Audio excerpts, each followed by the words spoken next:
안녕하세요. 방문각에서 인사노무관리 강의를 맡은 임현진 공인노무사입니다. 오늘은 인사노무관리 입문특강을 진행해 보도록 하겠습니다. 우리가 28회 시험이 끝난 지가 이제 한 20일 정도 지났죠. 그래서 유예생이셨던 분들은 지금 이제 쉬고 계실 텐데, 물론 이제 시험 결과에 대해서 많은 좀 걱정과 고민을 안고 쉬고 계시긴 하시겠지만, 또 열심히 준비하신 만큼 또 좋은 결과가 있을 것 같고요. 그리고 이제 올해 동차로 오셨던 분들이나 아니면 내년을 이제 준비하시는 분들은 이제 본격적인 이제 수험 레이스가 시작되었습니다. 그래서 GS 연기부터 이제 1기, 2기, 3기, 그래서 내년 시험을 이제 준비하는 본격적인 이제 경쟁이 서막에 올랐고요. 그래서 앞으로 수험 준비 철저히 계획하에 준비하셔가지고 내년 시험에서 꼭 좋은 결과 있으시길 바라겠습니다. 저도 이제 인사노무관리 강의를 맡은 만큼 내년도 시험에서 좋은 성적으로 성적을 받을 수 있도록 좀 더 준비하고 열심히 강의할 수 있도록 노력하겠습니다. 오늘 준비한 인사노무관리 이제 입문특강은요, 크게 한번 4가지 정도로 얘기를 해보고자 합니다. 먼저 그 내용을 보시면, 첫 번째로 이제 인사노무관리 과목의 이해, 그리고 인사노무관리의 출제 경향, 그리고 인사노무관리 공부 방법, 그리고 마지막으로 전략적 인적자원관리의 중요성에 대해서 한번 강조하면서 입문 강의 특강을 한번 마무리 지으려고 하거든요. 그래서 이 4가지 주제를 잡은 이유는 제가 수험생 시절이거나 아니면 지금도 이제 현업에서 HR 컨설팅이라든가 이제 HR 관련된 업무를 하면서 이제 느낀 바를 기초로 만들어 봤는데요. 먼저 인사노무관리 과목에 대한 이해가 먼저 있어야 됩니다. 특히 우리가 준비하는 시험이 이제 필수 과목이 있죠. 필수 과목을 보게 되면 일단 우리가 노동법이 제일 중요하고요. 그렇죠? 노동법이 있고, 그리고 행정쟁송법이 있습니다. 그리고 또 뭐가 있나요? 우리 필수 과목이 바로 이제 인사노무관리가 있죠. 네, 이렇게 필수 과목으로 3과목을 우리가 보게 되는데요. 이 3과목이 다 사회과학에 관련된 학문이긴 하지만 방법론이나 접근 방법, 그리고 공부 방법 등등에서도 굉장히 현격한 차이가 있습니다. 근데 우리가 공부를 하다 보면 이제 노동법도 보고 행정쟁송도 보고 또 우리가 인사노무관리를 읽게 되면 이 방법론이나 이런 차이를 이해하지 못하고, 관점의 차이를 이해하지 못하고 법학의 방법론으로 인사노무관리를 공부한다던가, 아니면 인사노무관리에 대한 관점이나 이런 걸로 법학을 본다던가. 물론 후자의 경우는 거의 없죠. 보통은 아무래도 노동법이나 법과목을 많이 공부하기 때문에 보통 법학의 관점에서 이제 인사노무관리를 바라보는 경우가 되게 많이 있습니다. 이런 차이를 이해하지 못하고 만약에 그냥 책을 읽게 되면은 굉장히 혼란스럽고 인사노무관리가 이해가 안 간다, 체계가 없다, 이런 얘기들이 많이 나오고 있죠. 사실 저도 수험생 시절에 저도 이제 법학을 공부했던 사람이고, 법학을 공부하다가 인사노무관리라는 과목을 처음 접했을 때 굉장히 좀 혼란스러웠습니다. 뭔가 체계도 없고 법학처럼 뭔가 논리적이지도 않은 것 같고, 법학은 어쨌든 딱딱 떨어지는 그런 느낌이 좀 있는 그런 식으로 좀 깔끔하다는 느낌이 좀 있을 정도의 그런 느낌이 있었는데, 인사노무관리는 읽어보면은 그냥 맞는 말만 하는 것 같고, 그리고 외워도 남지가 않고, 각각의 제도는 굉장히 무수히 많은데 이걸 다 암기를 해야 될지 헷갈리기도 하고 불안하기도 하고 이러한 그 고민이나 걱정을 많이 했던 걸로 기억합니다. 실제로 수험생분들도 그런 감정을 느끼시는 경우가 되게 많으실 것 같은데, 그 차이가 뭐냐면 이 노동법과 행정쟁송법 같은 법학과 인사노무관리는 경영학이죠. 이 차이를 이해하지 못해서 오는 문제가 있다고 보시면 될 것 같습니다. 이 법학이라는 거는 기본적으로 우리가 법전이 주어져 있습니다. 즉 법이 있고 그 법을 어떻게 해석하고 적용하느냐의 문제죠. 그래서 여러분이 법을 보시게 되면은 기본적으로 법은 요건과 효과로 구분되어 있어요. 즉 법조문을 다 뒤져보시면 요건을 갖추면 법에 정한 효과가 발생을 하죠.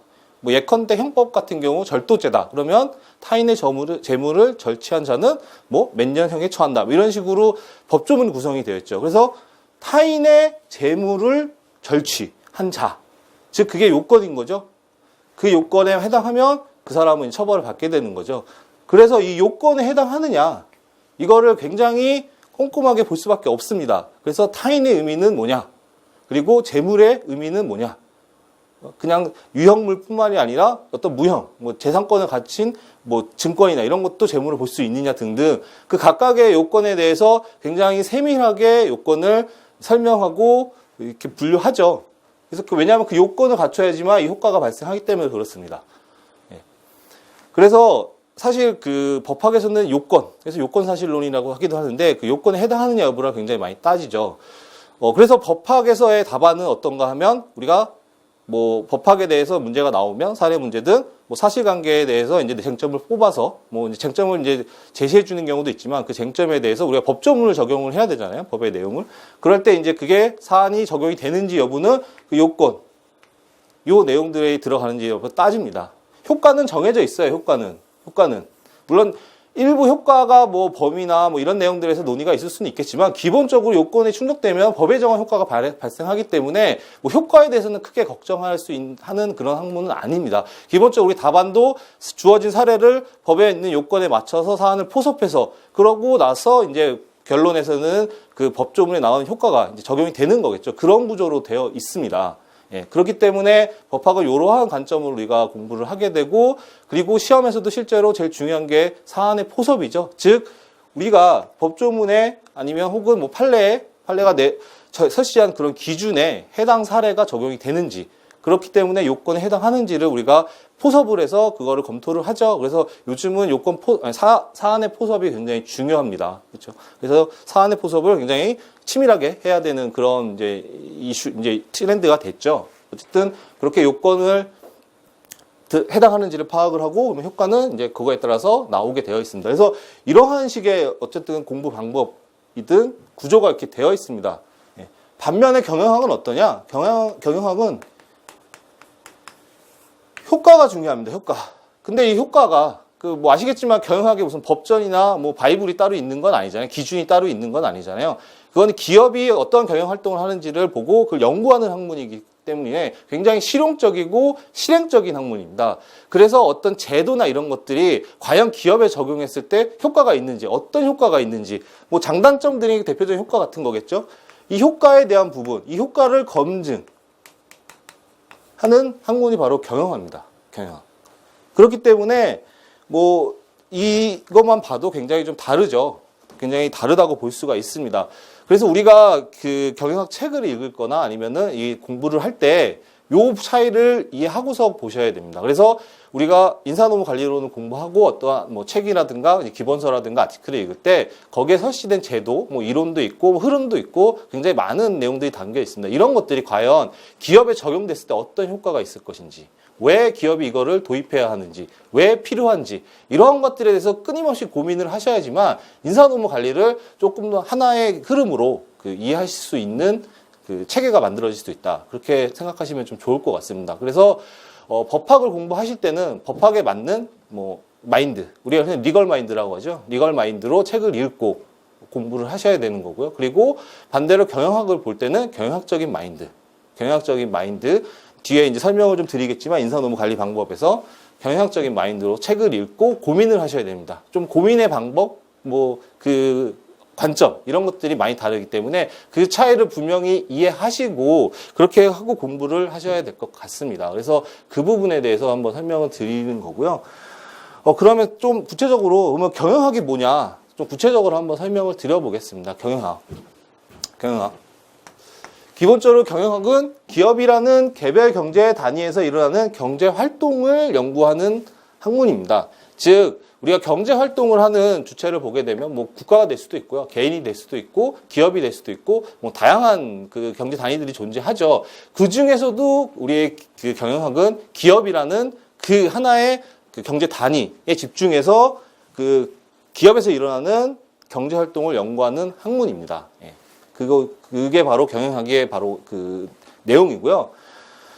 그러면 경영에 관련해서 좀 구체적으로 이 경제 활동, 기업, 이게 핵심이죠. 기업에서 일어나는 경제 활동을 연구하는 학문이고요. 뭐 경제 활동이라고 하면은 시장에서 재화 용역이 흘러가는 그러한 모든 활동들을 얘기를 하는 거겠죠. 그 경제 활동이고 이거를 좀 더 구체적으로 설명을 드리면 기업의 경제 활동 중 기업의 경제활동 중, 기업의 경제활동을 뭐 다양하게 하겠죠. 시장에서.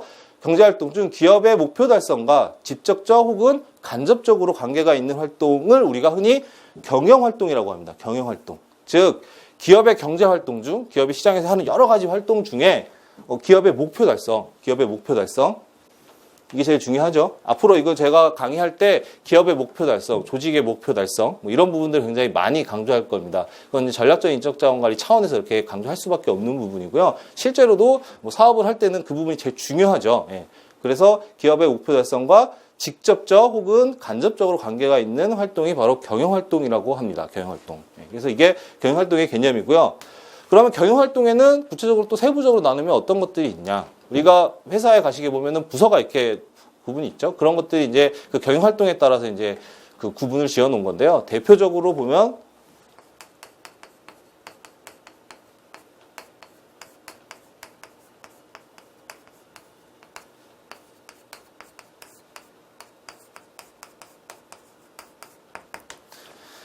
경영활동을 한번 기업 내에 이루어진 경영활동들을 또 다시 세분화해서 보면은 생산, 제조업 같은 경우 이제 생산 이런 것들을 해서 생산 관리라고도 하죠. 그래서 생산이 있고 또 마케팅이 있습니다. 마케팅. 예. 시장에서 제품을 알리고 그 판매를 촉진하는 그런 활동 마케팅이 있고요. 그리고 우리가 배우는 이제 인사, 우리 조직 내, 우리 기업 내에 이제 구성원들을 이제 관리하고 이제 뭐 성과나 이런 것들에 대해서 체크해서 더 기업이 나은 방향으로 갈 수 있도록 이런 식으로 하는 인사가 있고요. 그리고 재무, 이제 돈의 흐름이겠죠. 예, 이제 이런 기업 내에서 뭐 돈에 관련된 부분들을 관리하는 그런 경영 활동이 있습니다. 그래서 보통은 이게 대표적으로 이제 우리 경영학에서 얘기하는 뭐 하나의 내용들이죠. 그래서 요 각각의 파트별로 이제 뭐 분야가 따로 있을 정도로 해서 생산, 마케팅, 인사, 뭐 재무 등이 바로 이 경영 활동의 하나의 내용들인 것입니다. 예. 그렇게 보시면 될 것 같고요. 그러면 이제 또 하나 말씀을 드리고 싶은 게, 이런 경영 활동이 아까 말씀드린 생산, 뭐 재무, 인사, 그 다음에 마케팅 이렇게 구분이 된다고 말씀드렸는데, 우리가 보통 경영학 책에서 보게 되고 또 우리가 많이 쓰는 표현이 이제 생산, 관리, 마케팅, 관리, 뭐 인사, 관리, 재무, 관리 이런 식으로 많이 표현을 하죠. 특히 인사 같은 경우는 또 세부적으로 각 기능마다 뭐 평가 관리, 보상 관리, 뭐 교육 훈련 관리 이런 식으로 관리라는 표현을 많이 씁니다. 관리라는 표현을 많이 쓰죠. 근데 우리가 이제 관리라는 표현 많이는 익숙한데 정확하게 이 관리가 경영학적으로 어떤 의미가 있는지에 대해서는 생각해 보지는 않습니다. 근데 우리가 관리라는 표현을 많이 쓰는데 이 관리가 정확히 어떤 의미인지를 먼저 개념을 잡고 경영학책을 읽으셔야지만 그 뒤에 나머지 이제 인사 관리의 각 제도들이나 기능들을 하나로 엮을 수 있는 좀 논리적 흐름을 만들 수 있거든요. 그래서 그 관리에 대한 내용을 한번 좀 보도록 하겠습니다. 관리 우리가 흔히 매니지먼트라고 하죠. 예. 이번 그 28회 시험에서도 이제 성과 관리라고 해서 그 관리라는 내용이 붙은 성과 관리가 나왔습니다. 이 성과 관리, 그럼 성과 관리에 대해서 관리에 대해서 한번 말씀을 드리면, 우리가 이제 경영학 책을 보게 되고 인사노무 관리 기본서를 읽게 되면 관리라는 표현이 많이 나오는데 그 관리라는 내용을 보게 되면 일단 관리란 경영학적으로 조직이 기업이 사업을 성공적으로 수행하기 위한 필요한 활동을 의미합니다. 필요한 활동. 즉, 우리 조직, 우리 기업이 사업을 성공적으로 수행하기 위해 필요한 활동을 말을 하고요. 그 활동을 구체적으로 더 풀어서 설명을 한다 그러면 바로 밑의 내용이라고 볼 수 있습니다. 즉, 자원이 제한적이기 때문에 제한된 자원을 어떻게 잘 활용하여 사업의 목적을 달성할 수 있을지 고민하고 연구하는 것. 이게 바로 관리의 의미라고 볼 수 있습니다. 경영학적으로 관리의 의미라고 볼 수 있습니다. 그래서 우리가 뭐 평가 관리, 보상 관리, 다 그 관리가 붙죠. 그럼 결국은 평가 관리라는 우리 인적 자원은 제한적이죠. 제한적이기 때문에 이 제한된 자원, 우리 구성원들을 어떻게 하면 잘 평가해서, 그다음 뭐 성과를 더 내게 하고, 아니면 잘하는 사람한테는 보상을 주고, 승진을 시키고, 이런 식으로 잘 활용해서 사업의 목적, 우리의 조직의 비전이나 미션을 달성할 수 있도록 그것을 고민하고 연구하는, 그게 바로 이제 관리의 의미인 거죠. 그게 바로 평가 관리고요. 그래서 우리가 관리라는 표현을 봤을 때는 이 개념 자체가 들어있는 내용이라고 생각하시면 될 것 같습니다. 그래서 뭐 관리라는 거에 대해서 한 번쯤은 꼭 요 개념을 잡고 들어가실 필요가 있고요. 좀 부연적으로 설명을 드리면 중요한 거는 이 제한된 자원이라는 점입니다. 우리가 사업을 할 때 여러 가지가 필요하죠. 뭐 자기 혼자만 있는다고 해서 사업을 할 수 있는 건 아니고, 예를 들어서 제조업을 한다 그러면 뭐 공장을 지어야 되고 기계를 뭐 들여와야 되고, 그리고 뭐 사람을 또 이제 뽑아야 되겠죠. 그러한 것들이 다 이제 우리에게는 자원이겠죠. 뭐 교육 사업을 하더라도 뭐 강의실이 있어야 되고, 뭐 책상과 걸상이 있어야 되고, 뭐 기타 이제 그 강사도 있어야 되고, 뭐 이런 것들이 다 자원입니다. 그래서 그런 자원들이 유한하면 문제가 없겠지만, 다 아시겠지만 제한적으로 되어 있습니다. 뭐 여러 가지 여건상 제한적이기 때문에 기업은 결국 그 제한된 자원을 어떻게 잘 활용할 수 있을지를 고민해서 연구하고, 그거를 실제로 이제 그 관리를 통해서 활용을 해서 이제 그 시장에서 이제 살아남아야 되는 거겠죠. 지속적인 성장을 하고. 그게 바로 우리가 이제 경영학을 배우는 가장 큰 이유 중에 하나입니다. 그러면 이제 보시면서 이거 잘 활용해야 된다. 잘 활용해야 한다. 이제 요 내용이 있죠. 우리가 사실 뭐 인사노무 관리를 보다 보면은 그런 경우가 많습니다. 뭐 인사를 잘해야 한다. 뭐 이렇게 말을 많이 하죠. 결국은 우리가 인사노무 관리를 쭉 공부하면 결국 인사를 잘해야 된다. 기업이 성공하기 위해서는 뭐 이렇게 정리할 수도 있습니다. 만약에 요약을 한다면. 근데 그 잘을 어떻게 하는지, 그게 바로 이제 우리가 인사노무 관리에 대한 이론을 배우고 뭐 기법을 배우고 그 다른 제도들을 배우는 거겠죠. 여기서도 관리에서도 이 잘 활용, 제한된 자원을 어떻게 잘 활용할지, 거기에 대한 핵심 개념이 있습니다. 핵심 개념. 여러분이 이거는 책을 읽으면서도 혹은 인사노무 관리를 공부하면서도 계속 머릿속에 두고 계셔야 돼요. 왜냐하면 중요한 개념이기 때문에 두고 계셔야 된다. 어떻게 하면 잘 활용해야 되느냐? 그게 바로 이제 이 의미입니다. 즉, 잘 활용한다는 거는 효율성과 효과성이 있어야 된다는 겁니다. 즉, 기업 입장에서 효율적이어야 되고 효과성이 있어야 된다는 거겠죠. 아까 말씀을 드렸죠. 경영학은 기본적으로 효과가 중요하고 효과를 검증해가는 학문이라고 말씀을 드렸죠. 실제로 기업에 적용했을 때 어떤 효과가 있는지. 예를 들어서 연봉제를 도입했다. 연봉제를 도입했는데 그러면 우리가 애초에 목적한 대로 연봉제가 뭐 성과주의 문화를 확산시키고 뭐 잘하는 사람에서 동기부여를 시키는 이런 효과가 있었는지, 이런 것들이 중요한 거겠죠. 그게 바로 이 효과성에 대한 하나의 내용이기도 합니다. 어쨌든 이 관리 측면에서, 이 관리라는 그 개념 속에서 우리가 잘 활용해야 되는데, 잘 활용한다는 의미는 효율성과 효과성이 있어야 된다. 그러면 책을 읽을 때 우리가 평가관리나 뭐 보상관리나 이런 식의 관리라고 되어 있는 것들을 볼 때 과연 이게 기업 입장에서 효율적인지 효과적인지 이러한 관점을 고민하면서 보셔야 되는 거겠죠. 그렇게 해야만 이 관점에서 봤을 때 이 제도가 기업 입장에서는 이런 면에서 효과적이고 이런 면에서 효율적이다. 이렇게 논의할 수도 있는 거고요. 또 그렇게 생각이 되면서 자기만의 논리로 풀어갈 수 있는 거잖아요. 그래서 그런 부분들을 최초의 개념을 잘 잡고 들어가셔야 된다. 그러면 효율성과 효과성을 한번 더 좀 구체적으로 보겠습니다. 먼저 효율성은 어떤 내용이냐? 효율성은 제한된 자원을 효율적으로 활용하는 것을 얘기합니다. 제한된 자원은. 우리 효율성이라는 표현을 많이 쓰죠. 경영에서도 효율이라는 표현은 효율적 그 표현들을 많이 씁니다. 그래서 효율성은 제한된 자원을 효율적으로 활용하는 것을 의미하고요. 이 효율성은 뭐와 연결이 되느냐? 비용이죠, 비용. 즉, 비용과 연결됩니다. 즉, 효율성은 비용과 연결이 되겠죠. 기업 입장에서 적은 비용으로 최대 효과를 내야 되는 거니까 그 비용과 연결이 된다고 보시면 될 것 같습니다. 그리고 효과성. 이제 두 번째 효과성이 있습니다. 효과성 같은 경우는 어떤 의미냐? 효과성. 자원의 활용이 직간접적으로 사업의 목적을 달성할 수 있는데 기여할 수 있도록 해야 한다는 것이 바로 효과성의 의미입니다. 효과성. 즉, 어떤 제도나 뭐 관리를 할 때 그러한 관리 내용들이 즉 효과성, 자원의 활용에 직간접적으로 사업의 목적을 달성하는 데 기여를 해야 된다는 의미겠죠. 그 사업의 목적과 무관하게 개별 활동들이 기업 내에서 이루어진다 그러면 사실 사업의 목적, 배가 산으로 갈 수밖에 없는 그런 결과를 초래할 수밖에 없겠죠. 그러면 그거는 결국 사업이 실패할 수밖에 없는 거고 경영을 잘못한 거겠죠. 인적 자원 관리도 잘못한 거고. 그래서 효과성은 바로 자원의 활용이 직간접적으로 사업의 목적 달성에 기여를 할 수 있도록 해야 한다는 게 하도록 관리를 해야 된다는 게 바로 효과성입니다. 효과성. 이 효과성은 가치와 연결이 되어 있습니다. 가치와 연결이 되어 있습니다. 그래서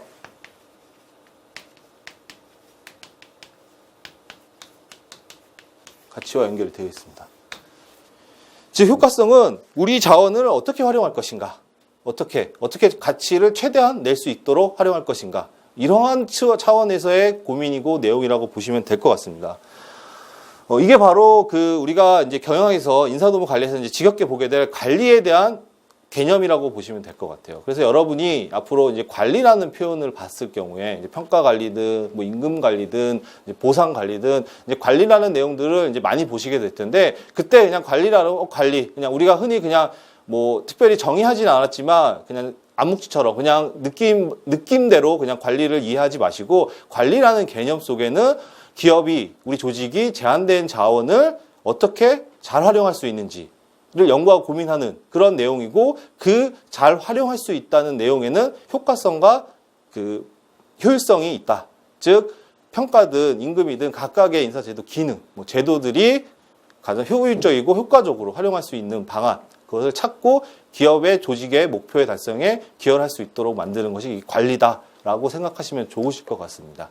그게 바로 이 관리의 기본적인 개념이고요. 그러면 이제 앞에 경영에 대한 부분들, 경영학에 대한 내용들 잠깐 살펴봤고, 경영학은 결국 기업의 경제 활동, 그리고 사업 목적 달성을 위해 필요한 기업의 그런 여러 활동들을 위해 경영 활동들이라고 말씀을 드렸죠. 직간접적으로 연관이 되어 있고 의미 있는 그게 경영 활동이고, 경영 활동에는 뭐 생산, 마케팅, 인사 뭐 이런 내용들이 있다고 말씀을 드렸습니다. 그리고 이 경영에서 중요한 거는 바로 매니지먼트, 이제 관리인데, 관리는 경영학적으로 보면 어떤 의미가 있느냐, 어떤 개념으로 봐야 되느냐, 그게 바로 지금 방금 말씀을 드린 이 내용이고요. 이제 이러한 기본적인 개념, 생각, 관점을 가지고 앞으로 이제 인사관리를 공부하실 때는 그 책을 읽고 그리고 고민을 하셔야 된다는 거를 좀 먼저 잘 알아두셨으면 좀 좋을 것 같습니다. 그러면 이제 구체적으로 한번 더 들어가서 이제 우리가 배우게 될 이제 인사노무 관리, 그러니까 우리가 인적자원 관리라고 얘기하죠. 인적자원 관리. 인적자원 관리를 한번 뭐 어떤 내용인지 한번 보도록 하겠습니다. 인적자원 관리란 앞에 나왔던 내용들을 쭉 정리해서 한번 그 개념을 잡아보자 그러면, 조직이 추구하는 사업의 목적 달성을 하기 위해 제한된 인적 자원을 효율적이고 효과적으로 활용하기 위한 제반 활동을 의미합니다. 요거는 이렇게 암기가 좀 필요하시겠죠, 기본적으로. 그러니까 뭐 암기까지는 아니더라도 이게 뭐 답안지에 직접적으로 안 들어갈지 모르지만 이러한 개념을 알고 있고 이러한 용어들에 좀 친숙해져야 답안을 쓰실 때 경영학적인 답안을 쓰실 수가 있는 겁니다. 즉 인적자원관리, 우리가 공부하는 인적자원관리란 조직이 추구하는, 기업이 추구하는 사업의 목적 달성을 하기 위해 제한된 인적자원. 우리 인적자원은 제한되어 있다고 말씀을 드렸죠. 관리라는 의미 자체가 제한된 자원을 어떻게 잘 활용해야 될지, 그러한 내용이니까 마찬가지로 인적자원 관리도 우리가 그 기업에 있는 자원 중에, 그 중에서도 사람, 즉 인적자원에 대한 부분만 포커싱이 되어 있는 거죠. 그래서 인적자원을 효율적이고 효과적으로 활용하기 위한 제반 활동을 바로 인적자원 관리라고 할 수 있습니다. 그래서 앞에 말씀을 드린 내용들과 쭉 연결이 돼서 나오죠.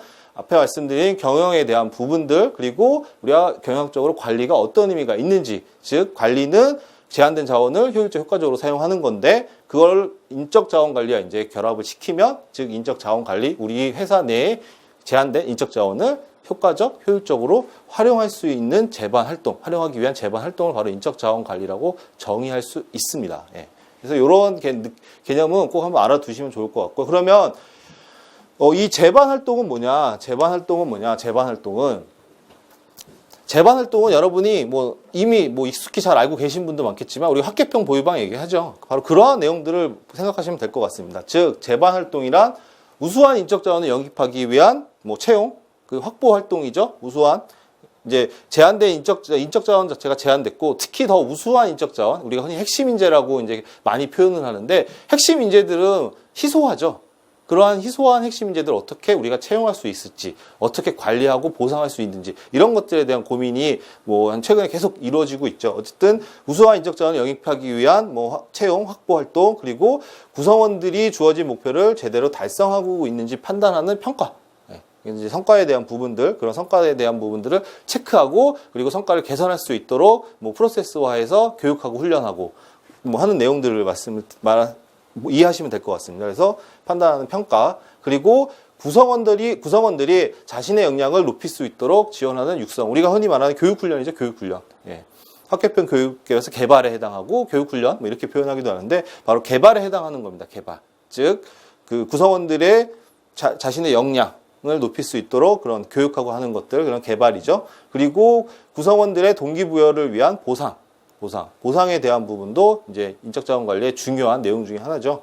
그리고 조직과의 관계를 마무리하는 이직, 뭐 이제 나중에 방출. 그래서 여기서 말씀을 드린 이제 재반 활동, 우리가 기업 내, 조직 내에서 사업 목적을 달성하기 위해 제한된 인적 자원을 어떻게 효과적으로, 효율적으로 활용할 수 있는지를 연구하는, 재반 활동을 연구하는 게 바로 인적 자원 관리고요. 그 재반 활동에는 확개평, 보유방, 확보, 개발, 평가, 보상, 그 다음에 유지, 그 다음에 방출. 요 내용들이 바로 이 재반 활동에 해당한다고 보시면 될 것 같습니다. 예. 그래서 요게 바로 기본적으로 우리가 인적 자원 관리에 대한 그 내용이고요. 그리고, 이제 요 기본적인 개념이나 내용들을 항상 머리에 염두에 두시고 앞으로 이제 기본서나 책을 보실 때 좀 개념 생각하고 좀 읽으시면 그 책들의 내용들이 좀 이해하기가 좀 수월하실 거라고 생각이 듭니다. 그리고 중요한 거는 그 책을 읽을 때 이 책에 그 기저에 깔린 그런 논리나 내용들, 그리고 나중에 더 나아가서는 본인의 어떤 그런 인적 자원 관리의 어떤 관점이라든가 접근 방식이 있어야 되잖아요. 그래야지만 우리가 일문 같은 경우 논술하시오, 정답이 없는 그런 문제가 출제될 때 그런 내용들을 적는 하나의 이제 그 키가 될 수가 있습니다. 그래서 아까 말씀을 드린 기본적인 경영학이 어떤 학문이고, 그리고 경영이란 어떤 내용이 있고, 그리고 우리 흔히 많이 쓰는 관리를 경영학적으로 풀어본다면 어떤 내용인지, 이런 기본적인 개념, 거기서 더 그걸 기초로 인적 자원 관리에 대한 기초적인 우리가 그 내용들을 한번 그 머릿속에 넣으시고 책을 읽는 거랑 아닌 거랑은 굉장히 차이가 많이 있습니다. 이런 내용들을 깔고 책을 읽으셔야지만 여러분의 관점이 생길 수가 있는 거죠. 예. 그래서 그 부분을 한번 강조 드리고 싶어서 이제 요 앞에 인사노무 관리 과목의 이해에 대한 내용을 말씀을 드렸고요. 그럼 두 번째로 이제 출제 경향을 한번 보도록 하겠습니다. 출제 경향. 왜냐하면 이제 인사노무 관리의 과목에 대한 이해를 했고요. 우리가 인사노무 관리 과목이 이제 어떤 학문이다. 우리가 많이 공부하는 법학과는 어떤 차이가 있고 특징, 그리고 우리가 인적 자원 관리라고 하는 그 내용이 어떤 내용인지를 한번 봤는데, 이제 여기서 이해를 했다고 하면 이제 출제 경향을 한번 봐야겠죠. 그간에 인사노무 관리 문제가 노무사 시험에서 어떻게 출제됐는지, 그리고 그 경향을 분석을 해야지만 우리가 공부 방법론이나 준비를 할 때 그걸 고려해서 준비를 할 수 있으니까, 두 번째로는 출제 경향에 대해서 한번 보도록 하겠습니다. 한 세 가지로 일단 한번 정리를 해봤는데요. 이거는 누구나 다 아실 겁니다. 이제 기출문제를 한 번씩 다 보시게 될 테니까, 시험을 준비하시기 전이든 아니면 시험을 준비하실 때 항상 기출문제를 먼저 보시는 게 제일 중요합니다. 일반적으로 학원가에서 나오는 모의고사 문제도 중요하겠지만 더 중요한 거는 이제 교수님들 직접 출제자들이 출제한 그 문제를 보면 그 문제에 대한 경향이라든가 내용들, 그리고 고민의 수준이 어디 정도까지 돼야 되는지를 좀 잘 파악할 수 있을 거기 때문에 그 기출 문제에 대한 분석이나 파악은 굉장히 중요하죠. 그래서 기출 문제를 보면 1문, 인사관리 1문, 1문보다 먼저 이걸 말씀을 드리고 싶습니다. 그 최근의 경향을 보시게 되면 이제 실무와 연관된 또는 최근 실무에서 이슈가 되는 내용들이 많이 출제되고 있습니다. 즉, 우리 교과서에 보면 이론의 내용, 제도의 내용들이 많이 들어있죠. 이제 그런 것들을 기본서를 통해서 배우게 되고요. 그리고 우리 흔히 이제 인사노무 관리 과목 강의를 듣다 보면 이제 최근 트렌드 이슈, 이런 것들을 많이 보게 됩니다. 근데 이제 그 최근 트렌드 이슈가 좀 지난 것들도 있고요. 최근에 가장 핫한, 그리고 아니면 실무에서 많이 고민이 되고 논의되는 세미나도 열리고, 기타 이제 열리는 세미나도 열리고, 관련된 설명회도 열리고, 그리고 그거에 대한 이제 아티클이라든가 이런 것도 많이 나오는 그런 이슈들이 있습니다. 그런 이슈들과 연관된, 그러니까 실무와 연관된, 결국은 우리 공인노무사 시험이라는 게 이 시험을 응시한 자들이 실무에서 공인노무사로서의 역할을 할 수 있는지, 이런 것들을 검증하기 위한 시험이잖아요. 그렇기 때문에 뭐 실무와 동떨어진 문제가 출제되는 경우는 굉장히 없습니다. 뭐 요즘 다 노동법이든 뭐 기타 다른 내용을 보더라도 다 실무에서 이 사람이 자기가 배운 내용을 얼마나 잘 활용할 수 있는지 이런 것들을 알아보기 위해서 문제를 출제하는 그런 의도로 내는 경우가 굉장히 많이 있죠. 그래서 인사노무관리도 마찬가지입니다. 보시게 되면 뭐 이론을 단순히 묻는 문제는 뭐 크게 많이 없고 보통은 다 실무와 연관된 그리고 실무에서 많이 논의되는 관심을 갖고 있는 문제들이 중심적으로 출제가 됩니다. 보시면 정리해봤는데 2015년에는 그 24에는 국제적 인적자원 관리는 문제가 나왔죠. 본국인 채용과 현지인 채용에 대한 부분들 내용이 나왔습니다. 뭐 국제적 인적자원 관리는 뭐 예전부터 시험관에서 꼭 나온다 얘기가 나왔던 부분인데 왜냐하면 실제로 우리 이제 나라 기업들 대기업들이 이제 해외에 많이 진출하면서 해외 주재원 관리나 이런 것들이 그때도 그렇고 지금도 굉장히 이슈입니다. 해외 주재원을 어떻게 관리할 건지 해외 지사 뭐 해외에 있는 법인을 어떻게 관리할 건지에 대한 부분들, 그러니까 인적자원 관리 측면에서 그런 거겠죠. 그 내용은 항상 중요한 이슈였기 때문에 당시에 그 국제적 인적자원 관리에 대한 관련된 본국인 채용, 현지인 채용 얘기가 나왔었고요. 그리고 2016년도 또 25회에 50점짜리로 1문에 출제가 됐었죠. 고성과팀. 즉 고성과팀에 대한 부분 문제가 나왔습니다. 이 고성과팀도 그 당시 뭐 지금도 마찬가지지만 지금은 이제 뭐 고성과팀이라는 표현을 잘 사용하지는 않지만 그 당시에는 이제 고성과팀 뭐 이거 관련된 뭐 컨설팅이라든가 정부 지원 프로그램도 굉장히 많았습니다. 그래서 고성과팀을 만들기 위해서는 어떻게 인사관리를 해야 되는지 어떻게 시스템을 만들어야 되는지 뭐 이런 것들에 대한 내용들이 많았죠. 그래서 그런 부분들이 이제 실무에서도 많이 논의가 되니까 이제 고성과팀에 대한 내용이 문제도 나왔습니다. 그리고 2017년도에는 직무 설계 나왔죠. 뭐 직무에 대한 것, 특히 이제 우리가 뭐 수업 시간에 배우겠지만 이제 직무 관리에 있어서 뭐 직무 분석이든 직무 평가든 직무급이든 이 직무에 대한 내용은 늘 항상 A급이라고 생각을 하셔야 됩니다. 왜냐하면 지금 뭐 그때나 지금이나 지금도 마찬가지로 직무급 도입 관련된 거는 계속 논의가 나오고 있습니다. 그러면 직무급을 도입하기 위해서는 어떻게 해야 돼요? 결국 직무 분석이나 직무 평가를 해야지만 직무급이 나올 수가 있는 거겠죠. 그거 없이 직무급이 나올 수도 없고 결국 직무급을 도입하기 위해서는 우리가 직무 관리 체계부터 뭐 직무 뭐 분석 평가 뭐 이런 것들을 절차를 다 지켜야 되기 때문에 결국 직무 관리라는 내용 그 테두리는 중요할 수밖에 없습니다. 항상 중요한 이슈가 될 수밖에 없고요. 그래서 직무에 대한 부분은 뭐 올해 출제됐다고 해서 내년에 꼭 안 나온다는 보장이 없습니다. 왜냐하면 지금도 뭐 공공기관이 직무급 도입에 관련된 논의가 계속 나오고 있죠. 그리고 이거를 그 정부에서는 계속 민간에까지 확대하려고 여러 가지 뭐 매뉴얼도 나오고 여러 가지 그 컨설팅 지원이나 이런 것들이 이루어지고 있습니다. 그렇기 때문에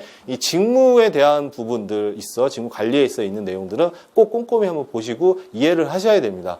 그리고 이제 직무 중심의 인적 자원 관리 이게 이제 앞으로 뭐 나아갈 방향이고 중요하다라고 강조가 많이 되고 있기 때문에 직무 중심의 인적 자원 관리를 하기 위해서는 결국 직무에 대한 부분이 핵심이겠죠. 직무에 대한 부분들을 그 관리가 이루어지지 않은 상태에서 그게 체계화되지 않은 상태에서 우리가 그걸 가지고 인적 자원 관리를 할 수는 없으니까 결국 그 직무 중심의 인적 자원 관리 많이 들어보셨을 분도 있겠지만 그걸 하기 위해서는 직무는 계속 중요하다 이렇게 보시면 될 것 같습니다. 그래서 26회에서도 직무 설계 관련된 내용이 나왔습니다. 설계 기법을 묻는 그런 문제였죠. 그리고 2018년도 27회에서 이제 온라인 AI 채용 시스템에 대한 문제가 3문에 나왔죠. 3문. 이때는 좀 특이하게 50점짜리 1문이 이론 문제가 나왔습니다. 이론. 이제 과학적 관리, 인간적 관계, 인간관계 관련된 그 이론 묻는 호선실험 관련돼서 묻는 뭐 내용들이 나왔었죠. 굉장히 좀 이례적으로 이론을 전면적으로 좀 묻는 그런 문제가 나왔었는데 그거와 이제 밸런스를 맞추기 위해서 3문에서는 그 당시 이제 현업, 지금도 마찬가지 현업에서 가장 이슈가 됐던 바로 내용이 나왔습니다. 온라인 AI 채용 시스템에 대한 부분들이 나왔죠. 온라인 AI 채용. 뭐 기사를 평소에 신문을 많이 읽거나 뭐 경제 관련된 신문을 보시는 분들은 기사에서 많이 나온 걸 보셨을 거예요. 뭐 대기업이나 여러 가지 회사들이 이제 채용에 있어서 AI 시스템을 도입한다. AI 채용 면접 시스템을 도입한다. 이런 기사들 굉장히 많이 나왔습니다. 그래서 이 AI 채용 시스템이 과연 뭐 기업에 얼마나 효과가 있는지 그 채용 시스템을 도입했을 때 그다음 채용에 대한 뭐 프로세스나 이런 거를 얼마나 간소화하고 조금 더 효율적으로 할 수 있는지 등등 많은 논의가 있었습니다. 그런 논의가 있다 보니까 결국 시험에도 출제를 하는 거겠죠. 그래서 이 채용 시스템에 대한 문제가 바로 3문에 나왔습니다.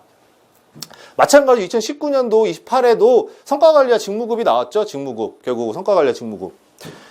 성과관리는 뭐 계속 중요하고요. 그리고 올해 들어서도 이제 굉장히 성과관리에 대한 내용들이 많이 나왔습니다. 예전과 좀 다른 측면에서 왜냐하면 우리가 주 52시간제가 시행이 되면서 기업들의 당면한 이슈는 근로시간을 이제 줄여야 돼요.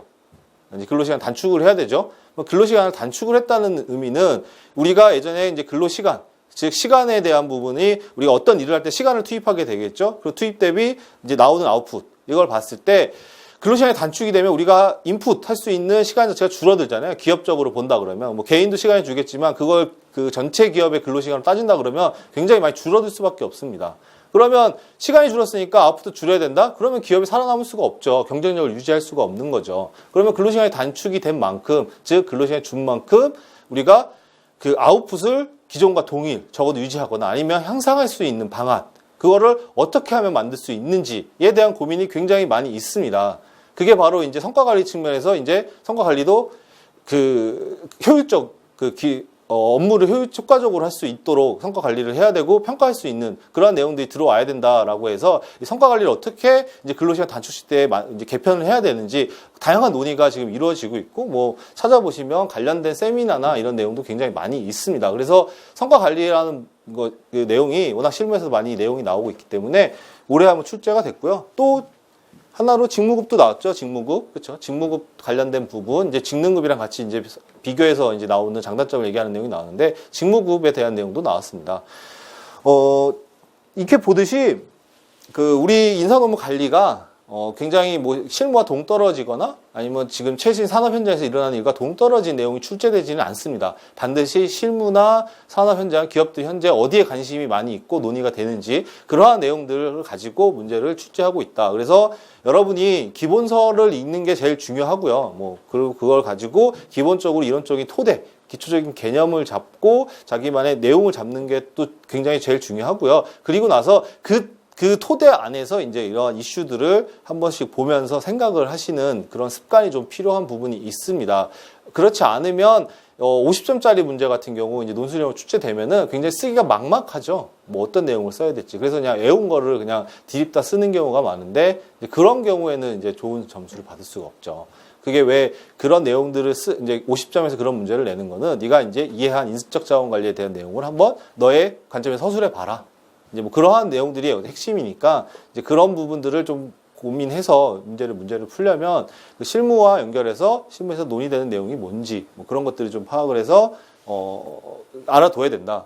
시험 문제도 그렇게 출제되고 있기 때문에 알아둬야 된다라고 하시면 좋을 것 같고요. 이제 이러한 부분들은 제가 이제 뭐 여러분이 공부하기도 바쁜데 그거를 다 일일이 뭐 그런 경우가 있어요. 예전에 뭐 인적자원관리 제 공부할 당시에는 뭐 그 DBR이든 하버드 비즈니스 리뷰든 뭐 세리 연구소 보고서를 봐야 된다. 사실 그것까지 이렇게 찾아보실 필요까지는 없습니다. 예, 그것까지 다 보면서 하기에는 우리가 주어진 시간 자체가 너무 적고요. 예, 물론 많다고 할 수도 있겠지만 노동법이나 뭐 행정제에서 공부해야 될 것도 많은데 그것까지 일일이 다 찾아보면서 보기도 굉장히 어렵습니다. 그리고 그 내용을 읽게 되면은 좀 뭐 그 교과서에 있는 표현이 아닌 경우도 좀 많이 있고요. 그래서 단순히 그냥 그런 것들 읽는다고 해서 도움이 되지는 않습니다. 그래서 이러한 뭐 최근 실무와 연관될 수 있는 이슈들은 제가 이제 수업 시간에 그것들은 이제 알려드리고 어떠한 관점 혹은 이거를 우리가 배운 이제 학교평 보유방 차원에서 어떻게 서술해야 되는지 이러한 내용들을 좀 이제 알려드릴 예정이고요. 그러면 한번 잠깐 이거는 재미삼아서 보게 되면 2020년 이제 내년이죠. 여러분이 인문 특강을 들으시는 분들은 이제 내년 시험이 중요한 거겠죠.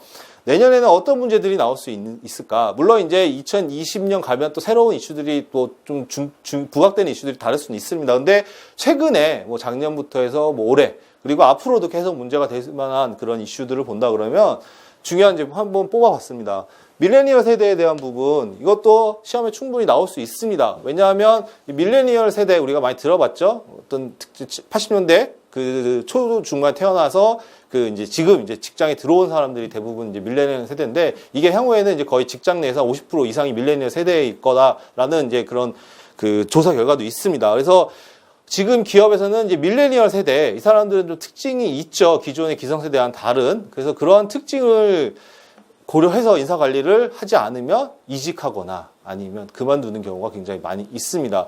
그 인적자원 관리 구성, 우리에게 자원이, 인적자원이 어떤 특성을 가지고 있는지도 굉장히 중요하겠죠. 우리 기업 내에 있는 구성원들의 성향, 특성을 잘 파악을 해야지만 거기에 맞게 인적자원 관리를 할 수 있는데 예를 들어서 밀레니얼 세대가 우리 회사의 대다수의 사람인데 구성이 50% 넘는 상황에서 예전에 과거 했던 뭐 그런 경영 방식, 우리 흔히 뭐 꼰대라고 얘기를 많이 하는데 그러한 방식으로 경영을 하고 관리를 하면 당연히 그 사람들은 회사에서 더 이상 다니질 않겠죠. 더 나은 일자리를 찾아간다던가 아니면 그만둔다던가 뭐 다른 일을 떠나겠죠. 이런 식으로 우리 회사 내 구성원에 대한 부분들, 구성원이 어떤 성향, 어떤 특징이 있는지도 인적자원관리에서 굉장히 중요합니다. 그게 바로 이제 밀레니얼 세대와 관련된 거고, 이 밀레니얼 세대가 어떤 특징을 가지고 있느냐, 이 논의부터 해서 그러면 이 밀레니얼 세대를 우리가 인적자원관리 잘 하기 위해서는 어떻게 이제 인적자원관리의 각 기능들을 이제 뭐 수정하고 개선해야 되는지 뭐 이런 데 논의가 계속 꾸준히 이루어지고 있습니다. 그래서 이 부분도 뭐 내년도에 한번 고민해 볼 수도 있는 거고요. 그리고 뭐 고령화 문제도 마찬가지입니다. 지금 최근 정부가 우리 정년이 60세죠. 법적으로 정년이 60세로 되어 있습니다. 근데 이거를 다시 또 이제 연장을 하려고 하는 그런 움직임이 있습니다. 왜냐하면 우리가 이제 고령화 사회에서 초고령화 사회로 가는 그 단계고, 이 고령 인력을 어떻게 활용할지가 국가적인 과제이면서도 또 경영학적으로 기업 내에서 고령 인력에 대한 부분도 이슈도 있기 때문에 이 고령자와 관련된 문제도 마찬가지로 뭐 실무상 연관된 그런 이슈일 수 있습니다. 즉, 이 밀레니얼 세대 뭐 고령화 이런 문제들은 우리 인적 자원의 특성에 따른 그런 변화, 뭐 관리 방안 이런 것들에 대한 내용이겠죠. 그래서 이런 부분이 있을 수 있고요. 그리고 이제 이거는 이제 기술적인 내용인데 이것도 최근에 굉장히 많이 논의가 되고 있습니다. 4차 산업혁명 많이 들어보셨겠죠? 이제 기술의 발전, 뭐 AI니 머신러닝이니 이런 것들이 이제 엄청나게 비약적으로 발전하고 있습니다. 그래서 그런 4차 산업혁명 그리고 그런 4차 산업 기술 발전이 과연 우리 HR에 어떤 변화가 있는지, 그리고 우리가 일하는 일터에 어떤 변화를 가지고 있는지가 요즘 굉장히 중요한 화두입니다. 네, 그래서 우리 흔히 뭐 이거를 표현하면 디지털 트랜스포메이션이라고 얘기하는데 거대한 흐름이죠. 지금 우리 지금 거의 대부분의 회사들이 이제 디지털 트랜스포메이션을 얘기하고 있습니다. 결국 이제 디지털 시대에 맞춰서 그 기업의 제반 활동들이 다 디지털화 돼야 되는 그런 내용들인 거죠. 결국 이러한 디지털 트랜스포메이션에 대한 내용들, 이것도 논의가 많이 되고 있기 때문에 이런 기술의 발전에 대한 부분들이 우리 인적자원관리에 어떤 영향을 미치는지에 대한 부분도 충분히 출제 가능성이 있고요. 특히 이 AI 채용 시스템이 바로 이런 거와 관련된 거죠. 그래서 이렇게 큰 덩어리를 물어볼 수도 있지만 세부적으로 논의되는 내용들, 뭐 그러한 내용들을 이렇게 25점짜리 물어볼 수 있는 가능성은 여전히 있습니다. 그리고 이제 일하는 방식의 개선, 그리고 유연근무제 도입 관련된 부분 뿐만 아니라 이제 근로문화를 개선, 이 내용도 근로시간 단축 주 52시간 이후에 제일 중요한 화두 중에 하나입니다. 이제 아까 말씀을 드렸듯이 근로시간 단축은 됐지만 생산성은 유지하거나 향상을 해야 되면 결국 과거에 일하던 방식으로는 안 되기 때문에 일하는 방식을 개선해야 된다. 그래서 그렇게 얘기하죠. 그래서 뭐 워크 스마트 라는 표현도 많이 씁니다. 뭐 스마트 워크라는 표현도 많이 쓰고, 그래서 지금 대기업들은 일하는 방식을 개선하기 위해서 굉장히 많은 지금 뭐 컨설팅이든 자체적으로 이제 기획이나 이런 내용들을 만들고 있죠. 그래서 뭐 언론에 보시면 뭐 SK나 이런 데서 뭐 나오는 내용들을 좀 볼 수 있을 것 같습니다. 뭐 KT나. 그래서 일하는 방식에 대한 개선, 이 부분도 인적자원관리와 직접적으로 연관이 되는 부분이 있죠. 물론 조직 문화랑도 연결되는 부분이 있지만 이제 그거는 이제 저희 이제 그 과목에서는 크게 다루지는 않고 이제 경영조직이나 이런 데서 다룰 테지만 어쨌든 일하는 문화 개선도 인적자원관리에 있어서 굉장히 중요한 이슈다. 그래서 이런 부분들 유연근무제 도입을 효과적으로 활용할 수 있는 그런 인적자원관리 방안 뭐 이런 것도 물어볼 수도 있겠고요. 그래서 일하는 방식에 대한 부분들도 굉장히 개선에 대한 내용도 이슈고, 그다음에 올해 평가에 대한 문제가 나왔지만 절대평가는 지금도 계속 논의되고 있습니다. 그래서 상대평가, 과거에 성과주의가 들어오면 상대평가가 이제 많이 됐었는데 이 상대평가가 한계가 있죠. 그래서 이 한계에 대한 부분들 극복하기 위해서, 그리고 이제 보는 관점들이 많이 달라졌습니다. 특히 이제 밀레니얼 세대가 기업에 본격적으로 들어오고 우리가 이제 경영 환경이 변하면서 상대평가로는 분명히 한계가 있고 기업들의 성과 관리를 위해서, 그리고 이 성과 관리가 기업의 조직 목표를 달성하는 그쪽으로 기여할 수 있도록 구성원들을 뭐 평가하고 육성할 수 있는 이러한 내용들을 가기 위해서는 절대평가가 필요하다라는 부분들이 많이 강조되고 있습니다. 그래서 절대평가는 지금 최근 굉장히 많이 논의되고 있기 때문에 이 절대평가에 대한 문제도 뭐 올해 나왔지만 또 내년에 안 나오라는 법도 없기 때문에 뭐 그렇게 좀 예측해 볼 수 있습니다. 그래서 이런 식으로 인사노무 관리, 즉 공인노무사 시험 자체가 우리가 실무에서 이 사람이 얼마나 배운 내용들을 잘 활용할 수 있는지 그런 능력을 보겠다는 시험이죠. 그렇기 때문에 실무에서 이슈가 되고 관심을 갖는 문제가 안 나올 수가 없습니다. 어쨌든 연관이 돼서 나올 수밖에 없고, 그래서 그 부분을 항상 염두에 두시고 좀 보셔야 된다라고 말씀을 드리고 싶고요. 그리고 두 번째로 출제 경향을 보게 되면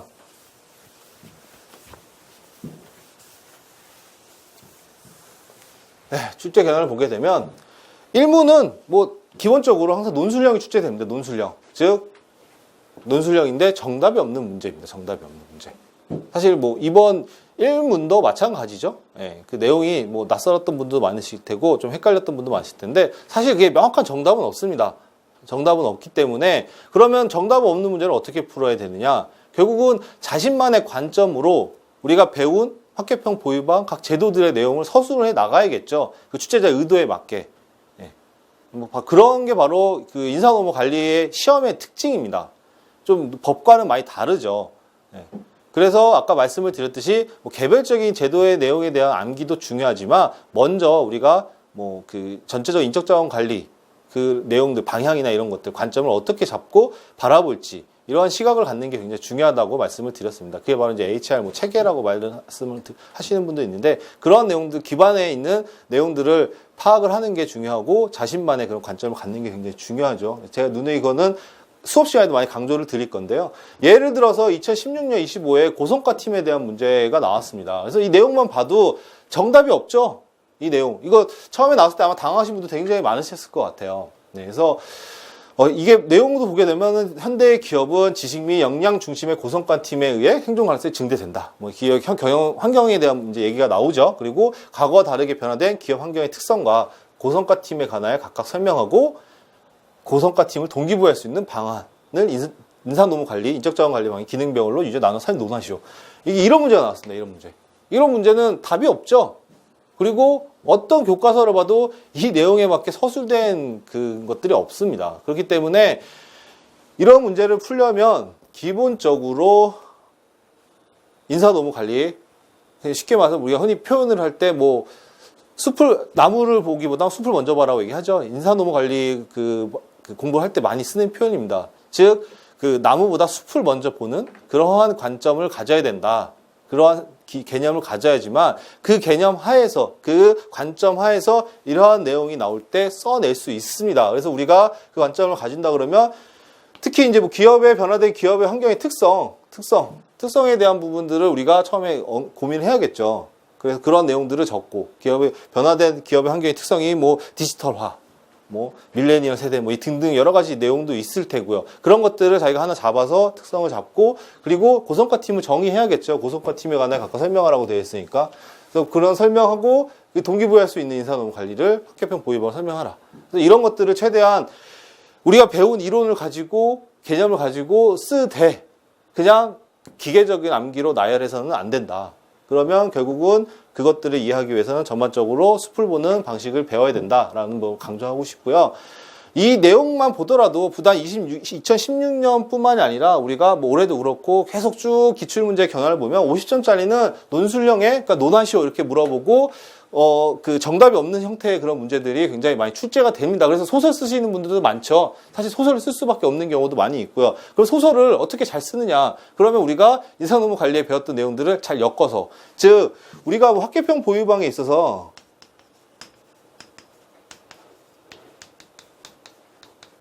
이제 각각의 내용들을 배우죠. 책에.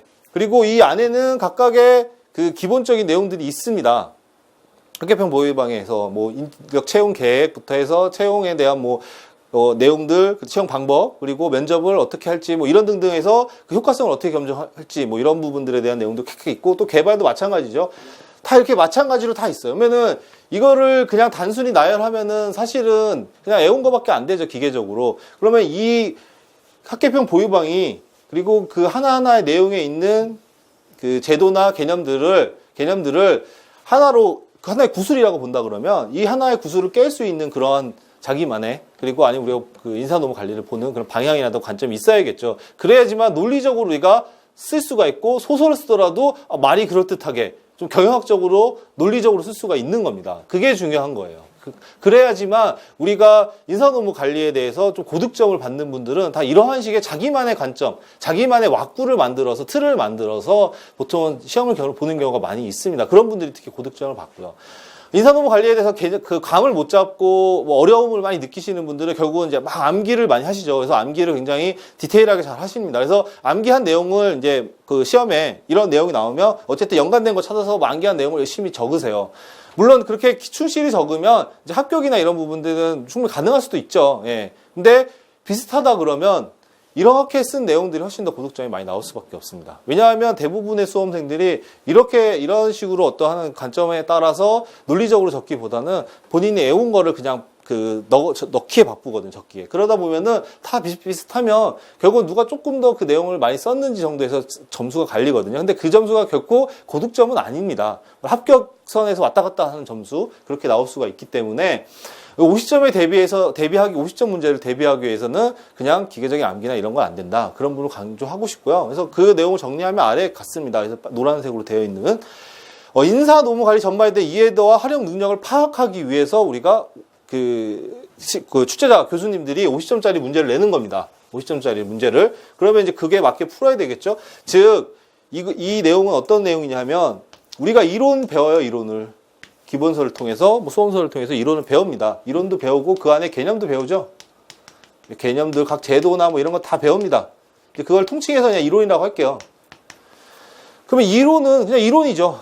그러면 이거는 중요한 건 결국은 우리 효과. 이 이론을 실제 어떻게 활용할 수 있는지 이런 것들을 고민하는 거라 그랬죠. 그러면 이 출제자 의도도 니네가 배운 각각의 그러한 내용들, 학계평 보유방에 따른 그런 내용들을 실무적에서 어떻게 활용할 수 있는지, 응용할 수 있는지, 이거를 기본적인 그런 태도나 능력을 보겠다는 거겠죠. 그래서 50점짜리 문제가 나오는 겁니다. 이게 다른 법학 과목과 굉장히 좀 차이예요. 물론 법학 과목에서도 첫 번째 문제 케이스가 이제 이러한 이제 실제적인 사례를 가지고 적용하는 능력을 묻는 거긴 한데, 이제 그런 것들은 이제 판례나 기반에서 사실관계 구성이 되긴 합니다. 근데 그거와 좀 다른 의미로 우리 인사노무 관리에서는 우리가 수업 시간에 배운 많은 이론, 그런 제도들을 실무상 잘 이해를 하고 있는지, 네가.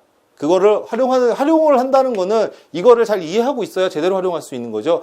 이 제도나 이론에 대한 이해도가 굉장히 낮은 상태에서 활용을 하면 이 이론이나 제도가 목표한 효과를 낼 수가 없습니다.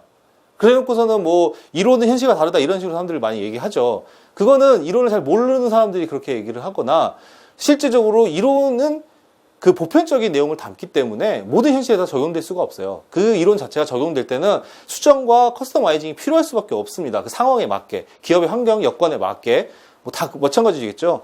그래서 이제 그런 것들이 실무에서 굉장히 중요합니다. 예. 그래서 HR 컨설팅 여러분이 이제 공인노무사대에서 한다고 치면 우리가 이제 이러한 많이 배운 내용들, 이론들을 결국 기업에 적용을 해줘야 되잖아요. 그러면 그 기업이 상황을 먼저 봐야겠죠. 내부 현황은 어떤지, 구성원들의 구성은 어떤지, 이런 것들의 그런 내용들을 다 보고, 기존의 제도가 어떻게 구성이 되어 있는지, 어떤 내용으로 되어 있는지를 다 보고, 문제점이 뭔지를 찾아서 그거를 적용을 해서 이제 개선을 해 나가야 되는 거겠죠. 혹은 설계를 한다던가. 그게 바로 우리 인사노무 관리에서 1분에서 묻는 그 의도가 바로 그런 것들입니다. 그래서 이론, 우리가 배운 활용을 어떻게 하는지, 응용 방안. 네. 그래서 이론은 수업 시간 열심히 배우고 공부하면 됩니다. 책에 있으니까 이제 그런 내용들, 개념들 공부하고 외우면 되는데, 이 활용에 대해서 이제 여기서가 이제 문제인 거죠. 이 활용 어떻게 활용할 수 있는지, 이제 이때는 단순히 외운 걸로만 안 되죠. 자기만의 관점이라든가 방향이, 그리고 기재까지 논리가 있어야지만 이 활용이 가능한 겁니다. 그러니까 그 제도를 잘 이해할 수 있어야 되는 거겠죠. 그래서 그런 부분들이 일문을 풀 때 굉장히 중요하다. 그래서 제가 강조드리고 싶은 거는 인사노무 관리에서 합격을 하기 위해서 고득점을 하기 위해서는 자신만의 인적자원 관리에 대한 관점, 방향 등 그 숲을 먼저 생각하고 접근하는 그 습관이 필요합니다. 그래서 아까 제가 앞단에서도 그 인사노무 관리 과목의 이해에서 그 관리란 뭔지, 그리고 인적자원 관리에 대한 정의, 그리고 효과성 이런 내용들을 드린 게 바로 그러한 개념들을 머릿속에 넣고 우리가 그러한 개념 하에서 이제 책을 읽어가면서 이제 인적자원 관리에 대한 방향이나 접근성을 잡아야 된다고 말씀을 드린 거죠. 단순히 기계적인 암기만으로는 좀 쉽지 않다. 물론 기계적인 암기를 잘해서 열심히 쓰시면 합격하실 수는 있어요. 다른 과목 고득점이 나오면 그렇게 합격이 되듯이. 근데 이 기계적인 암기는 이런 일문에 대해서는 혹은 전혀 예상치 못한 문제가 나왔을 때는 이렇게 대처가 안 된 부분도 있습니다. 그리고 답안을 읽을 때 이거는 그냥 외워서 쓴 답안이지 이해해서 쓴 답안이 아니다. 이런 인상을 줄 수 있기 때문에 지양을 해야 되고요. 그렇다고 해서 제가 암기가 중요하지 않다고 하는 건 아닙니다. 암기가 중요하다. 암기 당연히 중요하죠. 중요한데 그 암기는 반드시 이해, 어떤 자기만의 그 인사노무 관리의 이해에 대한 선행이 되고 나서 이루어져야지만 효과적인 거고 그 시험장에서 잘 활용할 수 있다는 그런 의미입니다. 네, 그래서 그렇게 보시면 될 것 같고요. 그리고 이제 세 번째로 말씀을 드리면 우리가 이제 그 시험 과목 인사 노무 관리죠. 노무가 들어 있습니다. 우리가 이제 인적 자원 관리 이렇게 표현하면 이제 경영학적으로만 이제 그 정확하게 표현을 하는 거긴 한데 우리가 인사 노무 관리입니다. 노무 관리. 즉 노무사이기 때문에 노사 관계에 대한 부분이 빠질 수가 없죠. 그래서 과거에는 사실 뭐 이런 부분들이 좀 안 나오기도 했는데 최근은 뭐 거의 매년 거르지 않고 거의 노사 관계에 대한 부분을 묻고 있죠. 내용을 보면 이게 노동법 문제 같기도 한 정도로 이렇게 내용을 물어보고 있습니다. 그러면 그런 부분에 대한 것은 공부는 당연히 열심히 이제 하셔야 돼야겠죠. 예전에는 이제 뭐 그 부분은 중요하지 않다고 해서 넘어가거나 이랬었는데 노사 관계와 관련된 쟁점에 대한 부분도 공부를 해야 됩니다. 이게 유지 파트에 나오는 내용들이겠죠. 대부분 그거 공부를 해야 된다.